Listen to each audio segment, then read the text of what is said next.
আয়োজন করে আমরা আপনারা শেষ করতে পারবো না, তাই একবার সকলে মিলে উচ্চস্বরে ভক্তি ভরে প্রাণ খুলে দাসত্বের পরিচয় দিয়ে এক বাক্যে বলুন আলহামদুলিল্লাহ রাব্বিল আলামিন।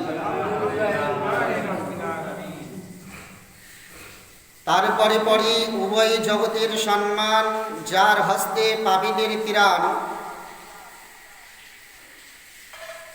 যিনি আদম সফিউল্লাহর গৌরব, বিশ্ব নিখিলের সৌরভ,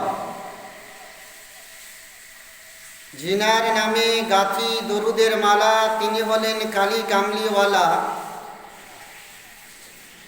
যিনি কাল কিয়ামতে সর্বপ্রথমে খুলবেন জান্নাতের তালা, তিনি হলেন আমার আপনার তথাবে সারা বিশ্বের পয়গম্বর জানাবে মুহাম্মাদুর রাসূলুল্লাহ সাল্লাল্লাহু তাআলা আলাইহি ওয়াসাল্লাম।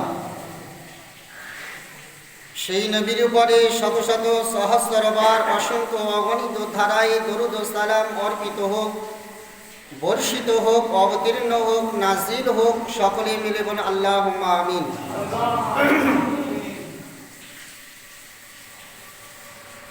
আজিজানে মুহতারাম, খুতবার পরে পরে পবিত্র মহান আল্লাহর কোরআন,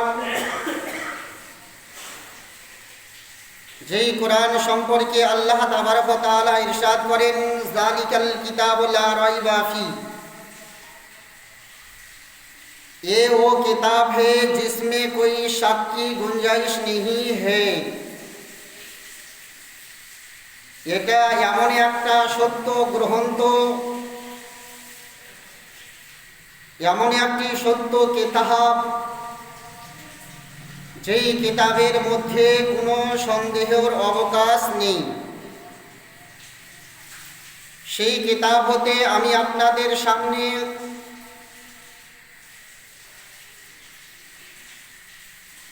সূরা নাহাল আয়াত নাম্বার 43 হতে আয়াতে কারিমা আপনাদের সামনে তুলে ধরেছি। আল্লাহ তাবারক ওয়া তাআলা এই পবিত্র কোরআনে সূরা নাহালের আয়াত নাম্বার 43 এর মধ্যে ইরশাদ করেন, ফাসআলু আহলা যিকরি ইন কুনতুম লা তা'লামুন। আল্লাহ তাবারক ওয়া তাআলা বিশ্ব জাতিকে বার্তা দিচ্ছেন, বিশ্ব জাতিকে এটা শিক্ষা দিচ্ছেন, হে বিশ্ব জগতের মানবেরা, ফাসআলু আহলা যিকরি ইন কুনতুম লা তা'লামুন, যে বিষয়ে তোমার জ্ঞান যদি না থাকে, কোন বিষয়ে তোমার যদি দক্ষতা না থাকে, তো আল্লাহ বললেন তোমরা আহলে ইলমওয়ালা, অর্থাৎ যারা আলিম, যারা ইলমে দ্বীনের জ্ঞান অর্জন করেছে, যাদের নিকটে ইসলামিকের জ্ঞান রয়েছে, তাদের কাছ থেকে তোমরা অজানা জিনিসকে জেনে নাও। এটা কার সংবিধান? আল্লাহর। ওই জন্য আল্লাহ বললেন, ফাসআলু আহলা যিকরি ইন কুনতুম লা তা'লামুন, তোমরা জ্ঞানী ব্যক্তিদের কাছ থেকে যা তোমরা জানো না তা তোমরা জেনে নাও। আজিজানে মুহতারাম, সামাইনে মুআজ্জাজ, আলোচনা হচ্ছিল শরীয়তের বিধানগুলিকে 9 ভাগে বিভক্ত করা হয়েছে। তার 5ম নম্বর যে বিধান, তা হলো মুস্তাহাব। সেই মুস্তাহাব বিষয়ে সংক্রান্ত কিছু আলোচনা আপনাদের সামনে তুলে ধরেছিলাম। আর শরীয়তের দৃষ্টিতে মুস্তাহাব তাকে বলা হয়, हर वो काम जो शरीयत के नज़र में पसंदीदा हो और उसके तर्क पर किसी किस्म की नापसंदगी भी ना हो। শরীয়তের দৃষ্টিতে, শরীয়তের পরিভাষায় মুস্তাহাব তাকে বলা হয় যে সমস্ত কর্মগুলি শরীয়তের দৃষ্টিতে পছন্দনীয়। खवा उस काम को हुजूर अक़दस सल्लल्लाहु ताला अलैहि वसल्लम ने किया हो या उसकी तरकीब दी हो या अकाबिर उलमा उम्मत इस्लामिया ने उसे पसंद फरमाया हो, যদিও বা নবী করিম সাল্লাল্লাহু আলাইহি ওয়াসাল্লাম সে কাজকে করেছে অথবা করার আদেশ দিয়েছেন, যদিও সেটা হাদিস দ্বারায় প্রকাশ্যভাবে যদিও প্রমাণ না থাকে, তবুও শরীয়তের দৃষ্টিতে সেই জিনিসটি, সেই কর্মগুলি করা পছন্দনীয়। আর যদি নাও করা যায় তো কোনো গুনাহ হবে না, মুস্তাহাব তাকে বলা হয়। এখন প্রশ্ন হতে পারে, কারো ব্রেনে প্রশ্ন জাগতে পারে, মুস্তাহাব তো সেটাই যেটা করলে সওয়াব আছে, না করলে কোনো গুনাহ নেই। তাহলে মানুষের দিলের মধ্যে প্রশ্ন জাগতে পারে, এটা তো ফরজ নয়, ওয়াজিব নয়, সুন্নাত নয়, তাহলে না করলেও তো হবে, তাহলে করাটা নাও করলে হবে, করে তো সেটা ছেড়ে দিলেও বর্জন করলেও তো গুনাহ হবে না, তাহলে করব কেন, প্রশ্ন হতে পারে। এমন প্রশ্নকারী যদি প্রশ্ন করে মুস্তাহাব জিনিসকে না করলেও যখন হবে, না করলে যখন গুনাহ নাই, তাহলে না করাটাই ভালো। আমি এরকম প্রশ্নকারী, এরকম যাদের মস্তিষ্কের মধ্যে, ব্রেনের মধ্যে যাদের সওয়াল হবে, প্রশ্ন হবে, তাদের নিকটে আমার প্রশ্ন, আপনারা ভগবানপুর অঞ্চলের এলাহিটোলা গ্রামবাসী, অনেক গ্রামের মধ্যে কেউ চাকরিজীবী লোক রয়েছে, কেউ বিজনেসম্যান রয়েছে, কেউ কৃষক লোক রয়েছে। কম বেশে সবাই এই মসজিদে আপনারা টাকা দান করেছেন, করেছেন কি করেননি? করেছেন তো। কম বেশে সবাই, চাকরিজীবী হোক, বিজনেসম্যান হোক, যারা খেটে হোক, কম বেশে সবাই দান করেছেন মসজিদে। আমি মুস্তাহাবের উদাহরণ দিতে যাচ্ছি। যারা বলবে যে মুস্তাহাব করে কি লাভ, তাহলে এলাহিটোলা গ্রামের লোক কম বেশি সবাই আপনারা মসজিদে দান করেছেন টাকা পয়সা। সবারই উদ্দেশ্য একটাই, সবারই টার্গেট একটাই, যে আল্লাহর ঘরকে নির্মাণ করার জন্য, আল্লাহর ঘরকে সৌন্দর্য করার জন্য, তাই না? তো আল্লাহর ঘরকে সুসজ্জিত করার জন্য, আল্লাহর ঘরকে উন্নতি করার জন্য টাকা পয়সা সবাই দান করেছেন। যদি মুস্তাহাব কাজকে না করে বর্জন থাকেন, আমি তাদেরকে বলবো, যারা বলবে মুস্তাহাব করব না, মুস্তাহাব জিনিসকে করতে চাই না, আমি তিনাদের বলবো যে আপনারা এই মসজিদকে নির্মাণ করেছেন, যে ফ্যানগুলি ঝুলছে, এই ফ্যানগুলি যে লাগিয়েছেন, এই ফ্যানগুলি লাগানো কি ফরজ? এই ফ্যানগুলি লাগানো কি ওয়াজিব? এই ফ্যানগুলি লাগানো কি সুন্নাত? কোনো কোরআন ও হাদিস দ্বারা প্রমাণিত নেই যে মসজিদে ফ্যান লাগাতে হবে। ফ্যান লাগাতে হবে এটা কোরআন থেকেও প্রমাণিত নয়, হাদিস থেকেও নয়। ফ্যানটা লাগার উদ্দেশ্য হলো একটাই, যাতে করে মানুষের কল্যাণ হয়, মানুষের একটু যেন উপকার হয়। এই হিসাবে এই ফ্যানটা লাগানো রয়েছে গরমের সময়, যাতে মুসাল্লিগণ নামাজ পড়তে আসলে সেই ফ্যানের হাওয়া পেয়ে শান্তিভাবে নামাজটাকে পরিপূর্ণতা করতে পারে, এই জন্যই লাগা রয়েছে, তাই কি না?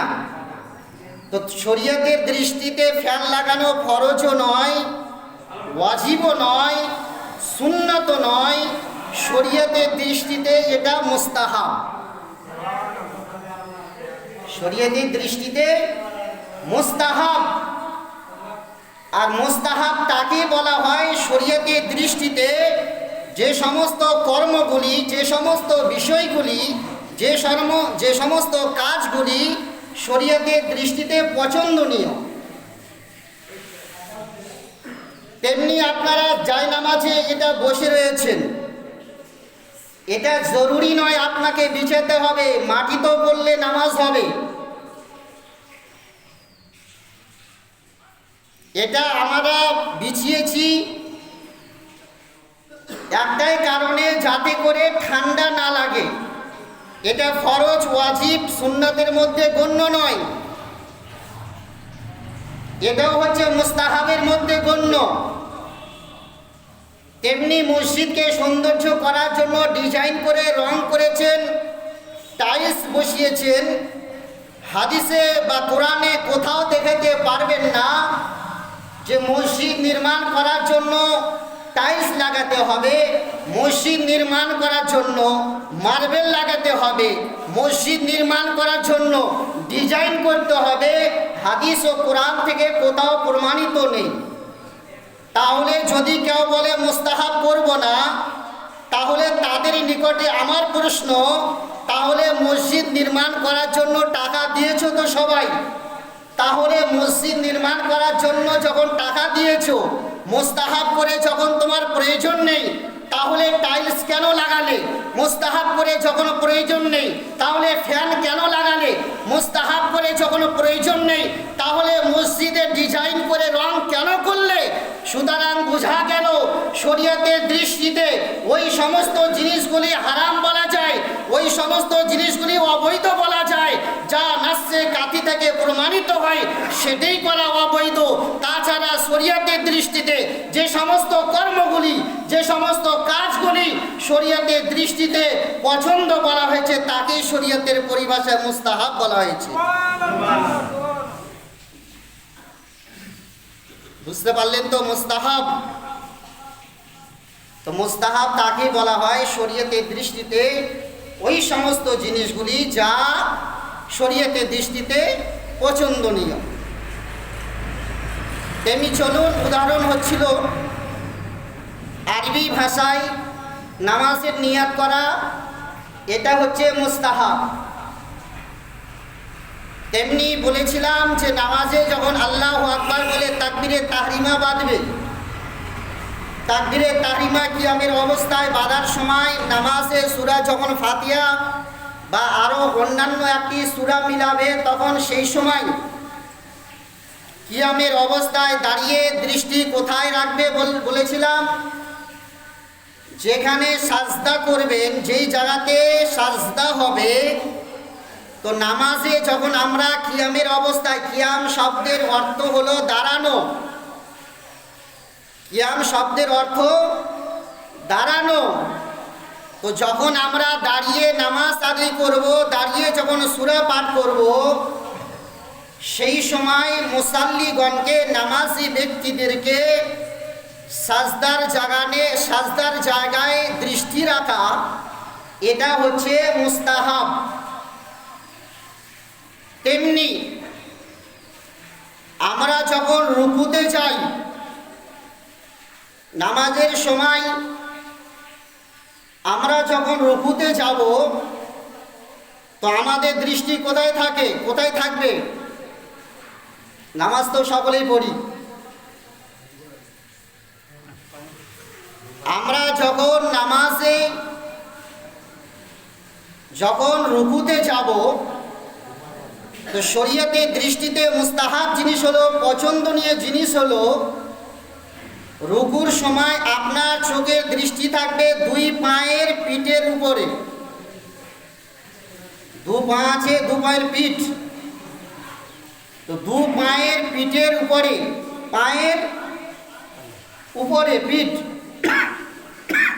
তো রুকুর সময় নামাজি ব্যক্তির মুসাল্লিগণের দৃষ্টি দুই পায়ের পিঠের উপরে দৃষ্টি রেখে তাসবিহ পাঠ করা, এটা হচ্ছে মুস্তাহাব। তেমনি আমরা যখন সাজদায় যাব,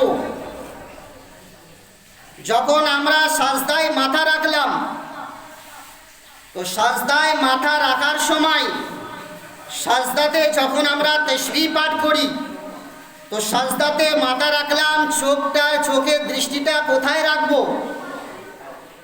তো শরীয়তের দৃষ্টিতে বলা হয়েছে যখন কোনো মুসাল্লি নামাজ আদায় করবে আর সাজদার মধ্যে যখন নিজের মাথাকে রাখবে, তো সেই সময় তার চোখের দৃষ্টি নাকের দিকে থাকবে। এটা হচ্ছে পছন্দনীয় মুস্তাহাব। সুতরাং বোঝা গেল যখন আমরা সাজদার অবস্থায় থাকব, তো আমাদের চোখের দৃষ্টি নাকের কাছে থাকবে। এটা হচ্ছে শরীয়তের দৃষ্টিতে পছন্দনীয়। তেমনি আমরা যখন নামাজ আদায় করি, নামাজের যখন বৈঠকে বসি, প্রথম বৈঠক হোক অথবা শেষ বৈঠক হোক, শরীয়তের পরিভাষায় বলা হয় কায়দায় উলা আর কায়দায় আখেরা। কায়দায় উলা মানে হচ্ছে প্রথম বৈঠক, আর কায়দায় আখেরা মানে হচ্ছে শেষ বৈঠক।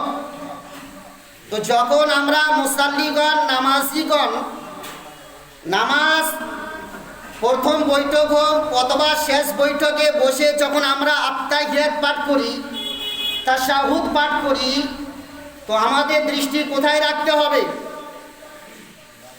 কোথায়? যখন আমরা নামাজি ব্যক্তি মুসাল্লিগণ কায়দা বৈঠকে বসবো, তো যখন বৈঠকে বসে হাত রেখে আত্তাহিয়াত বা তাশাহুদ পাঠ করব, তো শরীয়তের দৃষ্টিতে বলা হয়েছে ওই সময় ওই মুসাল্লির দৃষ্টি থাকবে গোদ, অর্থাৎ কোল। কোল বোঝেন তো? তো কোলের মধ্যে কোলের মধ্যে চোখের দৃষ্টি রেখে আপনাকে তাশাহুদ পাঠ করতে হবে। এটা হচ্ছে মুস্তাহাব তরিকা। তেমনি যখন আপনি ফরজ নামাজ আদায় করলেন, ফরজ নামাজ আদায় করার পরে ফরজ নামাজ যখন সমাপ্তি হয়ে গেল, তো ফরজ নামাজ সমাপ্তি হয়ে গেল, সালাম ফিরানো হলো, তাসবিহ তাহলিল করা হলো, দোয়া করা হলো, তারপরে বাকি যে সুন্নাত করা হয়, তো যেই জায়গায় দাঁড়িয়ে ফরজ নামাজ আদায় করেছেন সেই জায়গা থেকে একটু হেঁটে সুন্নাত নামাজ আদায় করা হচ্ছে, এটা মুস্তাহাব। যেই জায়গায় দাঁড়িয়ে ফরজ নামাজ আদায় করেছেন সেই জায়গা থেকে একটু হেঁটে গিয়ে সুন্নাত নামাজ পড়া হলো মুস্তাহাব। তেমনি অনেক সময় দেখা যায় ঠান্ডার সময় আসলে পুরুষ ব্যক্তিরা চাদরের ভিতর থেকে তাকবীরে তাহরিমা বাঁধে।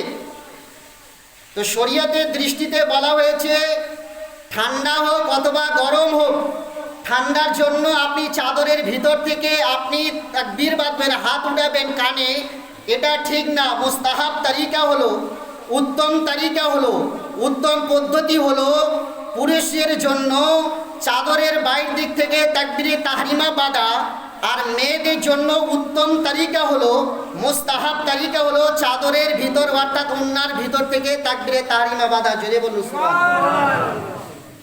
তেমনি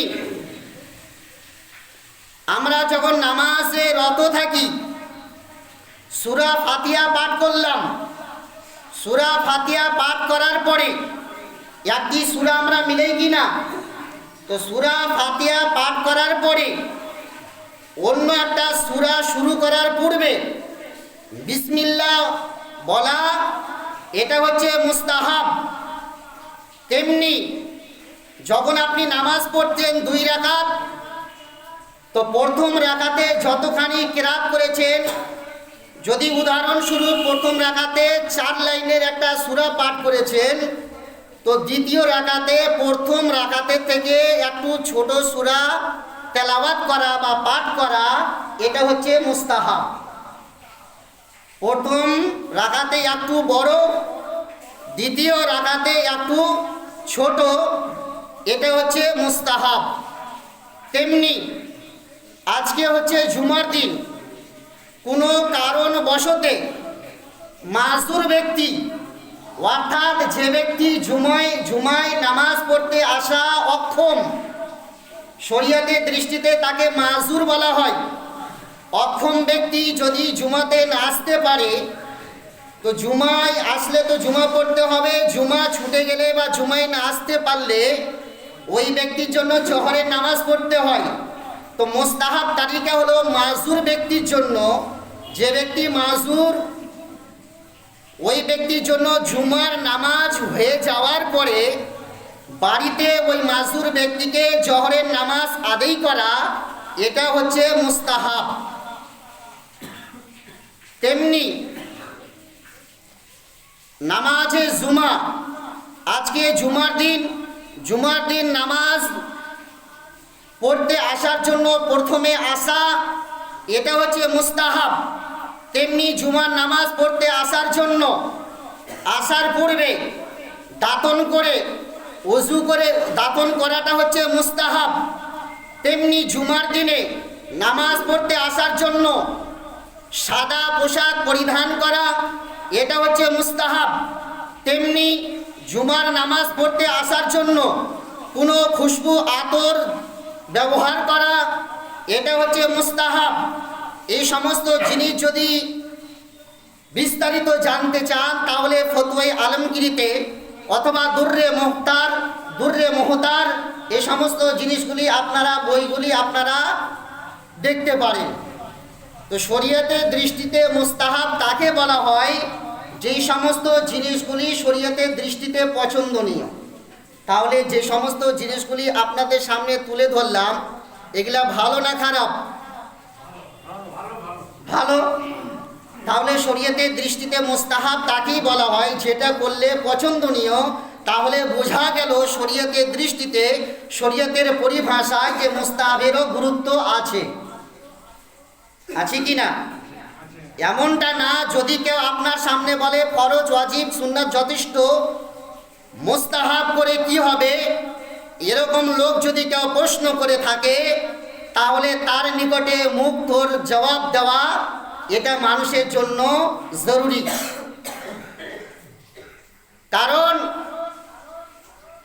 আর এর জন্য শিক্ষাও নেওয়া জরুরি, যার জন্য তো আল্লাহর কোরআন বললেন, যা সূরা নাহাল আয়াত নাম্বার 43-এর মধ্যে আল্লাহ বললেন, ফাসআলু আহলা যিকরি ইন কুনতুম লা তা'লামুন, হে লোক সকল, তোমরা যদি কোনো বিষয়ে জ্ঞান না থাকে, কোনো বিষয়ে তোমার দক্ষতা না থাকে, কোনো বিষয়ে তোমার যদি সে বিষয়ে মাসলা না থাকে জানা, তাহলে তোমরা আহলে ইলমওয়ালা অর্থাৎ জ্ঞানী ব্যক্তি, যারা শরীয়তের জ্ঞান রেখেছে, তাদের কাছ থেকে তোমরা জেনে নাও। এটা আল্লাহর কোরআনের ফরমান, জোরে বলুন সুবহানাল্লাহ। সুতরাং আল্লাহ তাবারক তাআলা আমাদের আপনাদের সকলকে যেন সঠিক জিনিসগুলি বোঝার যেন তৌফিক দান করেন এবং তার উপরে অটল থেকে আমল করার যেন তৌফিক দান করেন। ওয়া আখিরু দাওয়ানা আনিল হামদুলিল্লাহি রাব্বিল আলামিন। আসসালামু আলাইকুম ওয়া রাহমাতুল্লাহি ওয়া বারাকাতুহু।